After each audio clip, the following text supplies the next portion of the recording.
Bom dia, pessoal. Nós começaremos a falar sobre inteligência artificial e eu vou me remeter rapidamente ao filme 2001, Uma Odisseia no Espaço. É um filme que foi desenvolvido em 1968, há muitos anos atrás, e tinha a intenção de prever como seria o futuro no ano de 2001. É claro que, embora tenha sido um filme com grande rigor científico, ele teve erros e acertos. E os acertos, por exemplo, ele previu o tablet que nós utilizamos hoje em dia, as videochamadas do WhatsApp foram previstas lá no filme 2001. Mas também teve equívocos, e os equívocos estão ligados fundamentalmente à área de inteligência artificial. Porque essa possibilidade de interpretar, ouvir, perceber o que as pessoas falam através de uma máquina, um computador, é uma coisa que é muito difícil. Então, essas interpretações, o filme, claro que para o ano de 2001, se equivocou. Muita coisa hoje nós já temos disponível dessas as perspectivas que o filme trouxe naquela época. Mas, com certeza, essa capacidade ainda está aquém do que o filme previa através dos computadores. Certo? E, para isso, nós vamos continuar, então, a falar sobre essa aplicação de inteligência artificial, considerando a lógica fuzzy. Quando nós pensamos em construir um controlador fuzzy, que, por exemplo, é a máquina o conceito que está por trás de um sistema Wi-Fi, que nós utilizamos todos os dias. Ele considera uma modelagem. A modelar é uma representação de um sistema físico, né? E por que se pensa em modelar? Porque modelar permite reduzir custos, permite antecipar e planejar o comportamento do sistema, e muitas vezes esses sistemas são difíceis de se construir e antecipadamente no modelo real, na realidade. Então a modelagem permite essa possibilidade. E quando nós modelamos, nós utilizamos algum tipo de método. Método experimental, método matemático. Agora, um dos métodos utilizados é o chamado método heurístico, ou seja, nós nos valemos da experiência prévia do que as pessoas já fizeram. E essa experiência prévia sempre utiliza implicações do tipo if-then, se então. Por exemplo, um sistema de controle ele pode ser modelado por uma estrutura de diagrama de blocos, classicamente estruturado com realimentação negativa.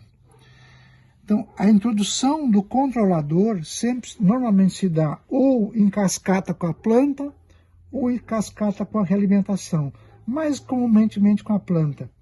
Então, qualquer sinal de entrada que permita avaliar o comportamento da saída usa esse tipo de modelagem.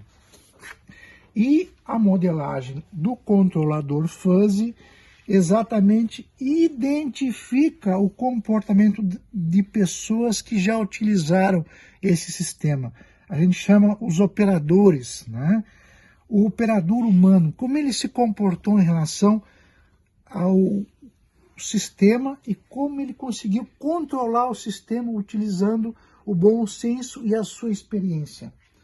E isto é transformado num controlador fuzzy, em que uma arquitetura desse tipo, através de regras e máquinas de tomada de decisão, permitem que a gente consiga determinar qual é a melhor alternativa de funcionamento para esse sistema de controle. Para desenvolver um controlador fuzzy, eu apresento um conjunto de passos, que na verdade é uma sequência, uma espécie de receita de bolo, para que a gente consiga implementar esse controlador. O primeiro passo é definir as variáveis de entrada e saída. Ou seja, são variáveis linguísticas, são palavras, termos, símbolos, que nos permitem definir os limites, superior e inferior, do comportamento na entrada e saída do sistema. O segundo passo é definir quais as funções de pertinência que têm conexão com essas variáveis linguísticas, né? A gente define essas variáveis através de uma distribuição simétrica, né? E sempre há uma sobreposição de 15% até no máximo 25% desses conjuntos. E nós utilizamos normalmente um número ímpar de conjuntos nessas funções de pertinência. As funções de pertinência são padrões. Aqui apresenta alguns padrões mais utilizados.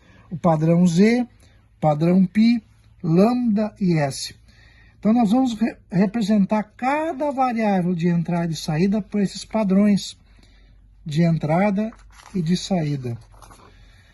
O terceiro passo são as funções de pertinência das variáveis de saída, usando aqueles mesmos padrões. O quarto passo é a fusificação.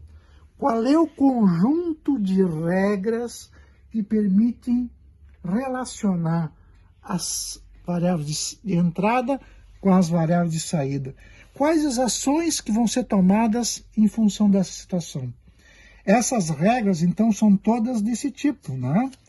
São variáveis representadas por conjunto fuse com esses nossos padrões, com essas nossas funções de pertinências, e aí eu relaciono, tá? Através de uma normalização AND, sempre AND, tá? Como é que esse comportamento se dá? Essas regras de defusificação são o quinto passo.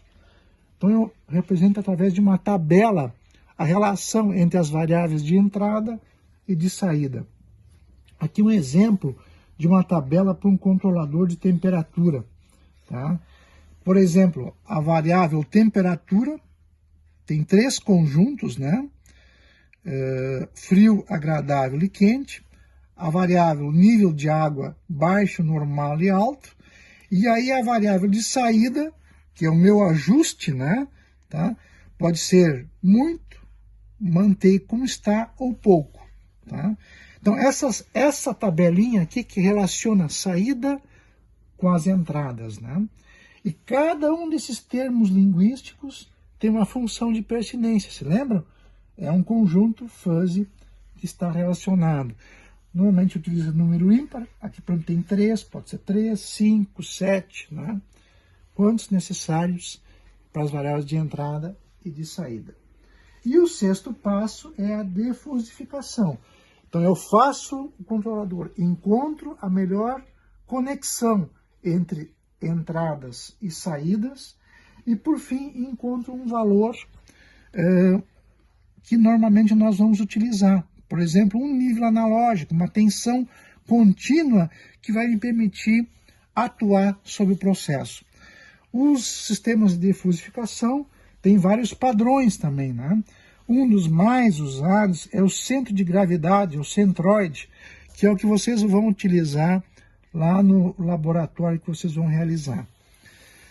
Para ajudá-los nesse processo, eu recomendo a leitura de alguns capítulos do livro, que eu já tinha comentado com vocês.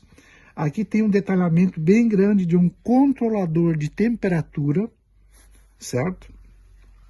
No laboratório que vocês vão implementar, um controlador com lógica fuzzy, vocês vão fazer o controle de nível de um processo utilizando o controlador fuzzy.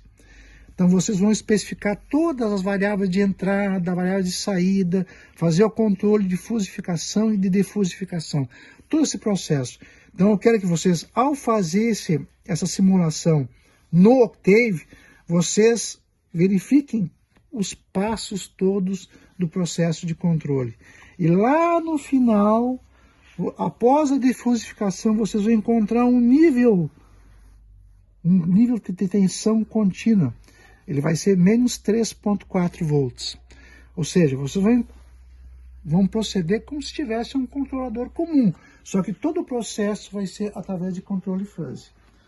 Novamente, para que o controlador e essa simulação funcione bem, vocês têm que implementar várias funções. As funções trapezoide, triângulo, product, centroid e cplot. São 5 funções. Vocês têm que digitá-las, cada uma delas no editor. Vocês têm que salvá-las no subdiretório work, lá do Octave, e durante a execução das rotinas que vocês estão implementando, essas 5 funções têm que estar residentes lá no subdiretório work durante o momento da execução da simulação. Tá bom, pessoal? Espero que vocês gostem e até a próxima. Tchau!